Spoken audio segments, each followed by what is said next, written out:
Hello everyone and welcome to DelphStack. In today's video, I'm going to guide you through how to fix error code 805a0190 on Windows Phone. I know a lot of you are still rocking these devices, and this error usually pops up when you try to open the store or download an app. It's annoying, but it's usually just a sync issue. This process is straightforward, so let's jump right into it. So, the absolute most common reason for this error is simply that your phone's date or time is slightly off. If the date on your phone doesn't match the Microsoft servers, the store will block you instantly. Go ahead and open your settings menu on the phone. Scroll down and tap on Date plus Time. If you have Set Automatically turned on, I want you to actually turn it off. Manually check the year, month, and day.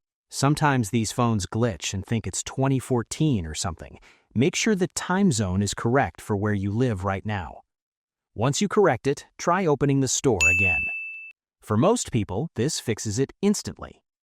If the time was correct, the issue might be that your Microsoft account just hasn't checked in with the server in a while. Go back to your main settings menu. Scroll down and tap on Email plus Accounts. Find your main Microsoft account in the list. Tap and hold your finger on it until a little menu pops up, and then tap Sync. It will say syncing for a few seconds. If it finishes without an error, your account is reconnected. Now try downloading that app again. Finally, if nothing else works, we need to do a soft reset. This is like pulling the battery out, but safer. It won't delete your photos or contacts, it just refreshes the system memory. Make sure your phone is on and the screen is active. Press and hold the volume down button and the power button at the same time. Keep holding them both for about 10 to 15 seconds.